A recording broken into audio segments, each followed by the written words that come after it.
In the Circonfession, you say that you rightly pass for an atheist.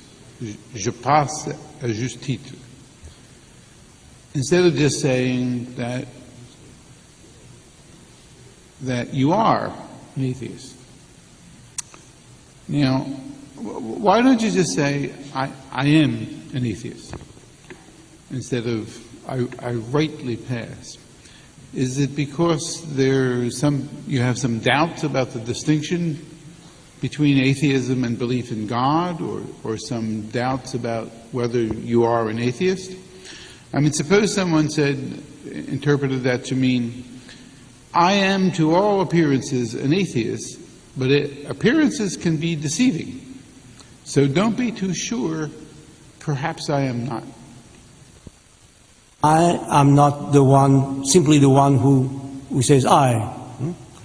And on the other hand, I think that we may have some doubts about the distinction between atheism and belief in God. If the belief in God is not a culture of atheism, if it doesn't go through a number of atheistic steps, that is, not only the critique of idolatry, of all sorts of images in prayer, especially in prayer, but against the critique of ontotheology, the reappropriation of God in metaphysics, which, as Heidegger says, doesn't know anything like prayer or sacrifice, the ontotheology. So if one doesn't go as far as possible in the direction of atheism, one doesn't believe in God. So the true believers know that they run the risk, they have to run the risk of being radical atheist.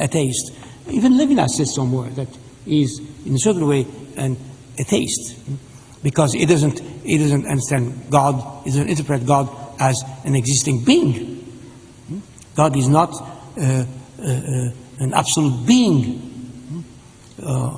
So if you go through now what we know under the name of negative theology, apophatic, philosophical criticism, and so on, and deconstruction, if we don't go as far as possible in the direction of this atheism, the belief in God is naive and totally inauthentic. Now, in order to be authentic, this is a word that I almost never use, but in order to be authentic, the belief in God must be exposed to the absolute doubt. And I know that the great mystics are experiencing this. They are experiencing the death of God, or the disappearance of God, or the non-existence of God, or God as being called as non-existent. I pray to someone who does not exist in the strict metaphysical meaning of existence, that is, to be present as an essence or a substance, ousia, and so on and so forth. When one thinks of epikeinates ousias according to Plato's and then even Heidegger's terms, being beyond being, the good, in Plato's terms, being beyond being, epikeinates ousias. If I believe in what is beyond being, then I believe as an atheist in a certain way.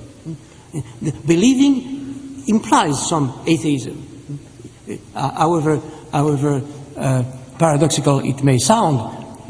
And I'm sure that the true believers know this better than others, that they experience atheism all the time.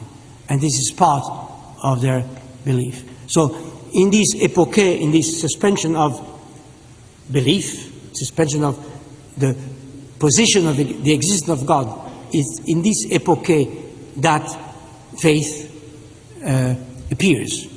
Is the only possibilities is faith, in this epoche. So when I say je passe à juste titre, I rightly pass for an atheist, I know that because of everything I've done so far in terms of, let's say, deconstruction and so on and so forth, I've given a number of signs of my being a non-believer in God in a certain way, an atheist. And nevertheless, although I confirm that it is right to say that I'm an atheist, I can't say myself, I am an atheist, as a position. Say, I know what I am this and nothing else.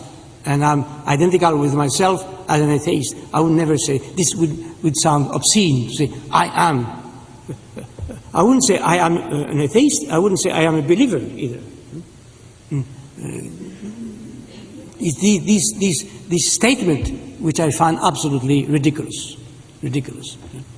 Say, I know that I am a believer. Who knows that?